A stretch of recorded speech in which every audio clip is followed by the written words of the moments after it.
अस्सलाम वालेकुम वरहमतुल्लाह। Tax flex और सॉफ्ट अकाउंट से तनवीर अहमद मुखातिब हूँ। सेक्शन 21 डिडक्शन नॉट अलाउड के हवाले से मतलब जिसको आम लफ्ज़ों में लोग ये समझ रहे थे कि ये जो 2 लाख रुपए का कैश जमा कराने पे बैंक आपका टैक्स डिडक्ट करेगा, तो उसको मैं पहले भी क्लियर कर चुका हूँ, अभी दोबारा एक क्लियर कर रहा हूँ। बेसिकली पहले अंडरस्टैंड करना है हमें कि ये 2 लाख रुपए वाला जो मामला था ये था क्या। बेसिकली ये एक सेक्शन है, सेक्शन 21 इनकम टैक्स ऑर्डिनेंस 2001, जो कि मुख्तलिफ एक्सपेंसेस को डिसअलाउ करता है अगर आप एज़ पर रूल नहीं करते हैं।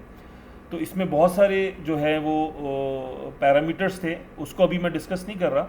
अभी मैं डिस्कस कर रहा हूँ, इन्होंने ये सेक्शन 21 के अंदर एस सब सेक्शंस एस को ऐड किया फाइनेंस एक्ट्स 2025-26 में, और उसमें इन्होंने ये बोला कि जो भी परचेज़र है अगर वो डिपॉजिट करेगा 2 लाख रुपए अगेंस्ट किसी भी सिंगल इनवॉइस के अगेंस्ट में, किसके, सेलर के अकाउंट में, तो क्या होगा, इस रूल के मुताबिक, इस सेक्शन के मुताबिक, जो सेलर है, जो बेच रहा है, उसका जो 50% एक्सपेंस है वो डिसअलाउ हो जाएगा इसकी इनकम टैक्स रिटर्न में।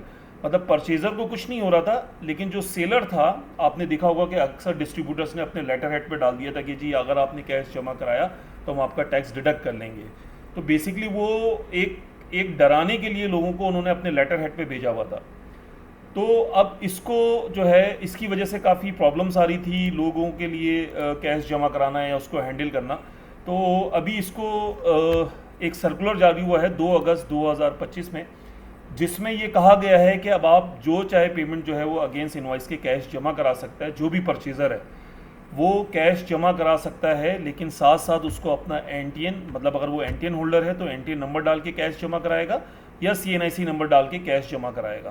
तो अभी इन्होंने फ़िलहाल इसको क्लियर कर दिया है कि अभी आपने जो है वो पेमेंट आप जमा करा सकते हैं without any restrictions of amount. लेकिन इसमें समझने वाली बात यह है कि एनटीएन और सीएनआईसी की वजह से एफबीआई बेसिकली मॉनिटरिंग कर रहा होगा उन लोगों की जो कि कैश और जमा करा रहे हैं एनटीएन और सीएनआईसी पे, क्योंकि बैंक को ये इंस्ट्रक्शन होगी कि आप जो है वो, आपने देखा होगा कि अभी भी आप पेमेंट जमा कराते हैं तो बैंक जो है वो आपसे सीएनआईसी लाजमी मांगता है। तो ये थोड़ी सी क्लेरिफिकेशन थी, और इसके हवाले से अगर कोई चीज़ ऐसी हो जो आप समझते हैं कि आपको मज़ीद कोई मालूमात लेनी है तो आप मुझे व्हाट्सअप करें, इंशाल्लाह मैं इसको मज़ीद क्लियर करूँगा। Thank you.